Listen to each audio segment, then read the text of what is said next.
Everyone, welcome back to my YouTube channel study in Bengali. তো তোমাদের ডেদের ongoing এক্সামটার জন্য আমাদের যে ফিজিক্সের ম্যাথসের সিরিজটা করানো হচ্ছিল, যেখানে আমরা একদম এক্সামে যেরকম কোশ্চেন আসছে সেরকম কোশ্চেন নিয়ে আলোচনা করছিলাম। তো তার কিন্তু আজকে আরও একটা ক্লাস। তাহলে চলো দেরি না করে শুরু করি। আমি প্রথমেই ক্লিয়ার করে দিই, তোমাদের প্রত্যেকটা কোশ্চেনে কিন্তু তোমাদের যে অনগোয়িং এক্সামটা চলছে সেই অনগোয়িং এক্সাম হওয়ার পরে স্টুডেন্টরা বাইরে বেরিয়ে এসে যে রিভিউগুলো দিচ্ছে সেই অ্যাকর্ডিং টু কিন্তু তোমাদের এই ক্লাসগুলো করানো হচ্ছে। এক্সামে যেমন টাইপ অফ কোশ্চেন আসছে তেমন টাইপ অফ কোশ্চেনের ক্লাসই কিন্তু তোমাদেরকে করানো হচ্ছে। দেখো প্রথম প্রশ্ন কি বলেছে, যে একটি আচ্ছা আরেকটা কথা তোমাদেরকে বলে রাখি, যেহেতু এগুলোর প্রত্যেকটা পিওয়াইকিউ বেশিরভাগ কোশ্চেনে কিন্তু তোমাদের পিআইকিউ থেকে রিপিট হচ্ছে, তো সেক্ষেত্রে কিন্তু এই যে টেক্সট যে কথাগুলো লেখা আছে এগুলোকে তোমরা একটু ইগনোর করবে, যেহেতু এগুলো পিওয়াইকিউ থেকে যখন আমরা ডাইরেক্ট কপি করি কোনো কোশ্চেনকে তখন কিন্তু এরকমটা চলে আসে, এরকম এরর চলে আসে। আমাদের জাস্ট অঙ্ক আর কনসেপ্টটা নিয়েই কথা, অঙ্ক আর কনসেপ্টটা ঠিক থাকলে আমাদের চলবে। দেখো কি বলছে প্রথম প্রশ্ন বলছে যে একটি 2 কেজি ভরের বস্তু যদি 10 মিটার পার সেকেন্ড বেগে চলতে থাকে তাহলে তার গতিশক্তি কত হবে। তো গতিশক্তি বা কাইনেটিক এনার্জির ফর্মুলা কি? গতিশক্তি বা কাইনেটিক এনার্জির ফর্মুলা হচ্ছে half into M V square. যেখানে এম মানে কি, যেখানে এম মানে কিন্তু হয়ে যাচ্ছে মাস বা ভর, এবং ভি মানে কিন্তু হচ্ছে ভেলোসিটি বা বেগ। তাহলে কি করতে হবে, আমাদের বলেই দিয়েছে এখানে 2 কেজি ভরের বস্তু আর কত বেগ বলেছে 10কে যদি স্কোয়ার করি তাহলে কত হয়ে যাবে 100। আশা করি তোমরা প্রত্যেকে জানো। তো সঠিক অ্যান্সার কিন্তু আমাদের হয়ে যাবে 100 জুল। তো কত নম্বর অপশানে আছে দেখো, এটা কিন্তু ফার্স্ট অপশানে আছে। আমরা উত্তরটা একবার মিলিয়ে দেখবো, দেখো এখানে কিন্তু দিয়ে দিয়েছে 100 জুল। তো আমাদের এই প্রশ্নের সঠিক অ্যান্সার কিন্তু হয়ে যাবে 100 জুল।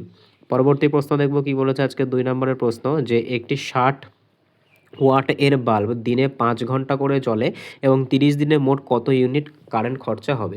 তো এই যে ইলেকট্রিক যে কনজামশন আছে তার যে অঙ্কটা করার জন্য যে ফর্মুলাটা ইউজ করতে হয় সেটা কিন্তু হচ্ছে ওয়াট আওয়ার ইন্টু ডে। আর যদি কিন্তু তোমাকে নিচে করতে হবে হাজার, যদি ডে না থাকে ডেকে ধরতে নেই, কিন্তু ডে দেয়া আছে মানে ডেকে ধরতে হবে। তাহলে ওয়াট হচ্ছে 60 আওয়ার, আর কত ঘন্টা করে চলেছে 5 ঘন্টা করে চলেছে, 30 দিন ধরে চলেছে, আর নিচে কিন্তু হাজার দিয়ে ভাগ করতে হবে। এই জিরো দিয়ে এই জিরো কেটে দাও, এই জিরো দিয়ে এই জিরো কেটে দাও, 5 দুগুণে কত হচ্ছে 10, 10 দিয়ে যদি এটাকে কাটি 2 দিয়ে এটাকে কাটলে হচ্ছে 9। তো আমাদের সঠিক অ্যান্সার কত হবে, টোটাল কিন্তু 9 ইউনিট কারেন্ট খরচা হয়েছে। তো পরবর্তী প্রশ্ন দেখবো কি বলেছে আজকে 3 নম্বর প্রশ্ন, যে একটি অবতল দর্পণের ফোকাস দৈর্ঘ্য যদি 200 সেন্টিমিটার হয় তাহলে তার বক্রতা ব্যাসার্ধ কত হবে।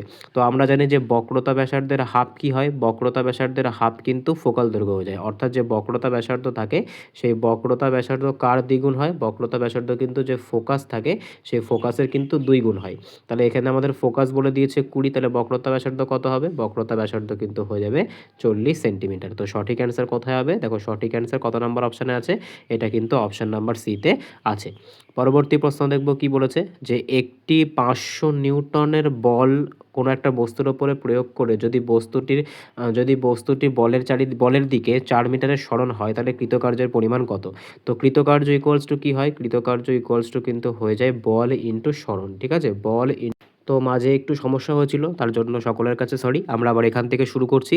ঠিক আছে, দেখো এখান থেকে কি বলছে, বলছে যে একটি বস্তুর ভর যদি 40 কেজি হয় এবং ভূমির ওপর থেকে কত উঁচুতে বস্তুটিকে নিয়ে গেলে তার স্থিতিশক্তি 1960 হবে। দেখো স্থিতিশক্তির ফর্মুলা কিন্তু হচ্ছে mgh, অর্থাৎ mgh ইকুয়ালস টু কিন্তু হচ্ছে 1960। আমাদের এম কত বলেছে 40, গ্র্যাভিটেশন কত দিয়েছে 9.8, আর আমাদেরকে যে হাইটটা দিয়েছে, তো হাইট কিন্তু আমাদেরকে ক্যালকুলেশন করতে হবে, এখানে হচ্ছে এটা। এবার দেখো এখান থেকে এটা করলে 0 হচ্ছে, এটা দিয়ে এটাকে কাটলে কত হচ্ছে 4। এবার 4 8 32 2, হাতে হচ্ছে 3, তারপরে 4 8 32 আর 3 কত হচ্ছে, এটা কিন্তু আমরা পেয়ে যাচ্ছি 35। ঠিক আছে, এবার এইটা ইকুয়ালস টু কত, তো এটা ইকুয়ালস টু যদি আমরা বের করতে চাই তাহলে 352 সাথে কত গুণ করলে আমরা এটা পাবো, তো 5 গুণ করে দেখি আমরা। তো 5 দুগুণে 10 0, হাতে 1, 5 5 25 আর 1 26 6, হাতে 2, 3 5 15, আর এদিক থেকে কিন্তু এটা কিন্তু আমাদের সঠিক অ্যান্সার হয়ে যাচ্ছে। ঠিক আছে, তো কোথায় আছে দেখো, তো অপশান নাম্বার যে 5 এটা কিন্তু আমাদের সঠিক, মানে আমাদের যে অপশান নাম্বার এ এটা কিন্তু আমাদের সঠিক অ্যান্সার হয়ে যাবে। এটা যদি তোমরা বুঝতে না পারো দেখো আমি আরেকবার বলছি, এখান থেকে তোমরা করতে পারো। তো mgh ইকুয়ালস টু কি হচ্ছে, mgh ইকুয়ালস টু কিন্তু হয়ে যাচ্ছে 1960। এম কত আমাদের বলে দিয়েছে 40, গ্র্যাভিটেশন বলে দিয়েছে 9.8, হাইট আমরা জানি না, আর এখানে কিন্তু হচ্ছে 1960। এটা দিয়ে যদি এটাকে ভাগ করি তাহলে পাচ্ছি 10, এটা দিয়ে এটাকে গুণ করলে কত হচ্ছে, এখানে দেখো 4 8 32 2, 4 9 36, আর ওই দিক থেকে 3 392। এই 392-এর সাথে যদি আমরা 5 গুণ করি বা 392 দিয়ে এটাকে কিন্তু 5 দিয়ে কাটাকুটি করা যায়, তাহলে 5 মিটার কিন্তু সঠিক অ্যান্সার হয়ে যাবে। পরবর্তী প্রশ্ন দেখব কি বলেছে। পরবর্তী প্রশ্ন আজকে 10 নম্বরের প্রশ্ন। 10 নম্বরের প্রশ্ন দেখো কি বলছে যে 220 ভোল্ট একটা উৎসের সঙ্গে যদি বৈদ্যুতিক মান 0.5 যোগ করা হয় তাহলে পাওয়ার কত? দেখো এক্ষেত্রে পাওয়ার বের করতে গেলে কিন্তু একটা ডাইরেক্ট ফর্মুলা আছে, সেটা হচ্ছে V ইন্টু I করতে হয়, ঠিক আছে। তো আমাদের V কত বলেছে? V হচ্ছে 220 ভোল্ট, আর বৈদ্যুতিক যে প্রবাহ মাত্রা সেটা কত বলেছে? 0.5 মানে 1/2। এটা দিয়ে এটাকে কাটলে কিন্তু সঠিক অ্যান্সার হয়ে যাবে 110। পরবর্তী প্রশ্ন দেখব কি বলেছে। পরবর্তী প্রশ্ন আজকের 11তম প্রশ্ন।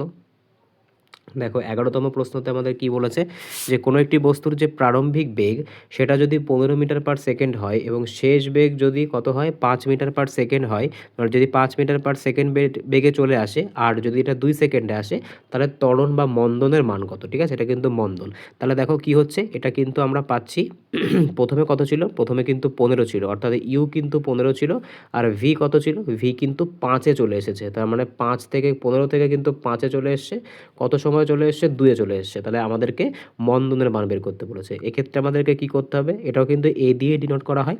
তো এটাকে বের করতে গেলে কিন্তু V minus U by time করতে হবে।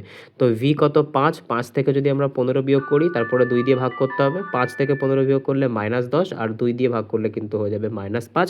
তাহলে ত্বরণের মান কিন্তু হয়ে যাবে কোনটা? যে অপশান বি, ঠিক আছে। অপশান বি কিন্তু সঠিক অ্যান্সার হয়ে যাবে। পরবর্তী প্রশ্ন দেখব কি বলেছে। পরবর্তী প্রশ্ন আজকের 12 নম্বর প্রশ্ন, যে 2 ওহম কি বলেছে কোশ্চেনটা আমরা দেখব যে 2 ওহম এবং 4 ওহম এবং 6 ওহমের তিনটি রোধকে যদি আমরা শ্রেণী সমবায়ে যুক্ত করি, তাহলে শ্রেণী সমবায়ে যুক্ত করে 24 ভোল্ট ব্যাটারির সাথে জোড়া হলো বর্তমান তড়িতের বর্তনীতে মূল প্রবাহ মাত্রা কত হবে? সবার প্রথমে তাহলে রোধগুলোকে সিম্পল যোগ করে দিতে হবে, তাহলে আমরা শ্রেণীতে পেয়ে যাব। তাহলে 2, 4 আর 6, তাহলে আলটিমেটলি কিন্তু কত হচ্ছে? 12, ঠিক আছে। 12 ওহম কিন্তু আমাদের রোধ হয়ে যাচ্ছে। এবার বলেছে প্রবাহ মাত্রা কত, অর্থাৎ ভি ইকুয়ালস টু আই আর এর ফর্মুলা দিতে হবে। তাহলে আই ইকুয়ালস টু কী হয়ে যাবে? আই ইকুয়ালস টু কিন্তু হয়ে যাবে ভি বাই আর। ভি কত আমাদের? ভি কিন্তু আমাদেরকে বলে দিয়েছে 24 ভোল্ট, আর কত? আর বেরিয়েছে 12। এটা দিয়ে এটাকে কাটাকুটি করলে কিন্তু আমাদের অ্যান্সার হয়ে যাবে 2 অ্যাম্পিয়ার। তো 2 অ্যাম্পিয়ার কিন্তু আমাদের সঠিক অ্যান্সার হয়ে যাবে। পরবর্তী প্রশ্ন দেখব কি বলেছে। পরবর্তী প্রশ্ন আজকে 13 নম্বর প্রশ্ন, যে পৃথিবীতে কি বলেছে, পৃথিবীতে কোনো একটা বস্তুর ওজন যদি 600 নিউটন হয়, চাঁদে সেই বস্তুর ওজন কি হবে? তাহলে আমরা জানি যে চাঁদের যে গ্র্যাভিটি সেটা কিন্তু পৃথিবীর তুলনায় 16, তাহলে 600কে যদি আমরা 6 দিয়ে ভাগ করে দিই তাহলে কত অ্যান্সার পাবো? 100। এটাই কিন্তু সঠিক অ্যান্সার হয়ে যাবে। পরবর্তী প্রশ্ন দেখব কি বলেছে, যে একটি বস্তু 5 মিটার পার সেকেন্ড বেগে 50 জুল কাজ করতে পারে, বস্তুটির ক্ষমতা কত? তো ক্ষমতা বের করতে গেলে কি করতে হয়? আমরা প্রত্যেকে জানি যে ক্ষমতা বের করতে গেলে কিন্তু ক্ষমতা ইকুয়ালস টু কী হয়ে যায়? ওয়ার্ক ডান বাই টাইম হয়ে যায়। তো আমাদের ওয়ার্ক ডান কত? ওয়ার্ক ডান বলেছে 50 জুল, আর টাইম কত? টাইম হচ্ছে 5 সেকেন্ড। তাহলে ভাগ করলে কত পাবো? ভাগ করলে কিন্তু পেয়ে যাবো 10, ঠিক আছে। 10 ওয়াট কিন্তু আমাদের সঠিক অ্যান্সার হয়ে যাবে। পরবর্তী প্রশ্ন দেখব কি বলেছে। পরবর্তী প্রশ্ন, যে একই উপাদানের দুটি তারের দৈর্ঘ্য সমান, কিন্তু প্রথমটির ব্যাসার্ধ দ্বিতীয়টির ব্যাসার্ধের দ্বিগুণ, তাহলে প্রথম তারটির রোধ দ্বিতীয়টির কত গুণ হবে? তো এর সঠিক অ্যান্সার কি হবে? সঠিক অ্যান্সার কিন্তু হচ্ছে 4 গুণ হবে। তাহলে এটা কিন্তু সঠিক অ্যান্সার হয়ে যাবে 4 গুণ। পরবর্তী প্রশ্ন দেখব কি বলেছে, যে আজকে 16 নম্বর প্রশ্ন, যে একটি বস্তুর ভরবেগ যদি 20 হয় এবং তার গতিশক্তি যদি কত হয়? ভরবেগ 20 এবং গতিশক্তি যদি 100 জুল হয়, তাহলে বস্তুটির ভর কত? এটা কিন্তু জিজ্ঞাসা করেছে। তো এটার জন্য আমাদেরকে কি করতে হবে? দেখো এটার জন্য কিন্তু আমাদেরকে একটা ফর্মুলা কাজে লাগাতে হবে, সেটা হচ্ছে যে কাইনেটিক এনার্জি ইকুয়ালস টু কী হয়? কাইনেটিক এনার্জি ইকুয়ালস টু কিন্তু হয়ে যায় P²/2m। এই ফর্মুলাটা কিন্তু কাজে লাগাতে হবে। কাইনেটিক এনার্জি এখানে কত? কাইনেটিক এনার্জি এখানে হচ্ছে 100। P² কত? মানে P মানে কি? P মানে হচ্ছে তার ভরবেগ। তাহলে ভরবেগ হচ্ছে 40 গুণ 40, আমরা বলতে পারি 40² মানে 2। আর m কত? মাস কত? মাস কিন্তু এখানে বলে দিয়েছে কত কেজি? মাস কিন্তু এখানে বলে দিয়েছে, এখানে কিন্তু মাসটা বলেনি, মাস আমাদেরকে বের করতে হবে, ঠিক আছে। তাহলে এইটা দিয়ে যদি আমরা এটাকে কাটাকুটি করি তাহলে আলটিমেটলি আমরা কত পাচ্ছি? 20। 20 দিয়ে যদি এটাকে কাটাকুটি করি তাহলে কত পাবো? 20 দিয়ে এটা কিন্তু এটাকে কাটাকুটি করলে আমরা পাচ্ছি 5। আর 5 দিয়ে যদি আমরা 40কে কাটাকুটি করি তাহলে আলটিমেটলি কিন্তু অ্যান্সার পাবো আমরা 8। আর এটাই কিন্তু আমাদের সঠিক অ্যান্সার হয়ে যাবে, ঠিক আছে। এবার দেখো এখানে যদি আমরা অঙ্কটা এখানে আরেকবার করি তাহলে আমরা বুঝতে পারবো, কিন্তু অ্যান্সারে তো 2 বলছে, তাহলে দেখতে হবে কোথাও ভুল গেল কিনা। আমরা আরেকবার একটুখানি রিচেক করে নিই। তো ফর্মুলা হচ্ছে কাইনেটিক এনার্জি ইকুয়ালস টু কত হচ্ছে? P²/2m। এটা আমাদের ফর্মুলা। আচ্ছা ঠিক আছে, কোনো ব্যাপার নয়। তাহলে এখানে কাইনেটিক এনার্জি 100 বেরিয়েছে, P² তাহলে কত হচ্ছে? ভরবেগ 20 কেজি বলে দিয়েছে, পি মানে ভরবেগ, তাহলে এটাকে স্কোয়ার করতে হবে। 2 এখানে নিতে হবে, হ্যাঁ এখানে ঠিকই আছে 2 নিতে হবে। আর এখানে কিন্তু কত প্রথমে ভুলই গেছিলো, আর এখানে এম আমাদেরকে বের করতে হবে। 2 দিয়ে এটাকে কাটলে কত হচ্ছে 10 হবে, 10 দিয়ে এটাকে কাটলে কত হচ্ছে 10 হবে, 10 দিয়ে এটাকে কাটলে 2 হবে, তাহলে মাস ইকুয়ালস টু কিন্তু আমাদের 2 কেজি হয়ে যাবে। ঠিক আছে, এক্সট্রিমলি সরি, প্রথমে কিন্তু ভুল গেছিলো, এইবার কিন্তু অঙ্কটা ঠিক আছে। পরবর্তী প্রশ্ন দেখব কি বলেছে, যে 17 নম্বর প্রশ্ন, যে 10 কুলাম্ব আধানকে 10 কুলাম্ব আধানকে যদি 5 ভোল্ট বিভব প্রভেদের সাথে স্থানান্তরিত করা হয় তাহলে কাজ কত হবে। তো এক্ষেত্রে আমাদেরকে কার্য বের করতে গেলে কি করতে হবে, যে কিউ ইকুয়ালস টু কী জানি আমরা, কিউ ইকুয়ালস টু কিন্তু হয়ে যাচ্ছে আই ইন্টু ভি, মানে আমাদেরকে এখানে কি করতে হবে, এক্ষেত্রে আমাদেরকে যে পাওয়ারটা আছে সেই পাওয়ারটা ইকুয়ালস টু কিন্তু কিউ ইন্টু ভি করতে হবে, অর্থাৎ 10-এর সাথে কিন্তু 5টাকে গুণ করে দিতে হবে। তো সঠিক অ্যান্সার কত হবে, সঠিক অ্যান্সার কিন্তু হয়ে যাবে 50 জুল। পরবর্তী প্রশ্ন দেখব কি বলেছে, আজকে 18তম প্রশ্ন, যে কোনো একটি বস্তু ওপর থেকে ফেলে দেওয়া হলো 3 সেকেন্ড পর তাতে বেগ কত হবে, গ্র্যাভিটেশনের মান দিয়ে দিয়েছে। তো এক্ষেত্রেও কিন্তু আমাদেরকে যে V equals to U plus A T এই ফর্মুলাটা লাগাতে হবে। তো ভি আমাদেরকে অন্তিম বেগ বের করতে হবে, প্রাথমিক বেগ 0 ছিল, তারপরে অ্যাক্সেলারেশন কত বলেছে 9.8, আর কত এটা কিন্তু 3-এ বলেছে। তাহলে এটার সাথে যদি এটাকে আমরা গুণ করি তাহলে আলটিমেটলি কত পাবো, 3 8 24 4 হাতে 2, 3 9 27 আর 2 29, 29.4 মিটার পার সেকেন্ড, এটা কিন্তু তার শেষ বেগ হয়ে যাবে। পরবর্তী প্রশ্ন দেখব কি বলেছে, যে একটি উত্তর লেন্সের সামনে 2f দূরত্বে কোনো একটা বস্তুকে রাখা হলে প্রতিবিম্বের বিবর্ধন কত হবে, 1 হবে, -1 হবে, তারপরে গ্রেটার দ্যান 1 হবে, নাকি লেস দ্যান 1 হবে। তো এটা সঠিক অ্যান্সার কী হবে, এটা সঠিক অ্যান্সার কিন্তু হয়ে যাবে -1। আচ্ছা, মাইনাস কথাটার অর্থ কী, মাইনাস দেখো সবার প্রথমে এক কথার অর্থ কিন্তু হচ্ছে এটা সমান আকারের হবে। ঠিক আছে, এক কথার অর্থ হচ্ছে যদি আমরা 2f দূরত্বে রাখি তাহলে কিন্তু সমান আকারের হবে। আর এই যে মাইনাস আছে তার মানে কি, মাইনাস আছে মানে কিন্তু সেটা ইনভার্টেড হবে। ঠিক আছে, উল্টো হবে, ইনভার্টেড হবে মানে এটা উল্টো হবে।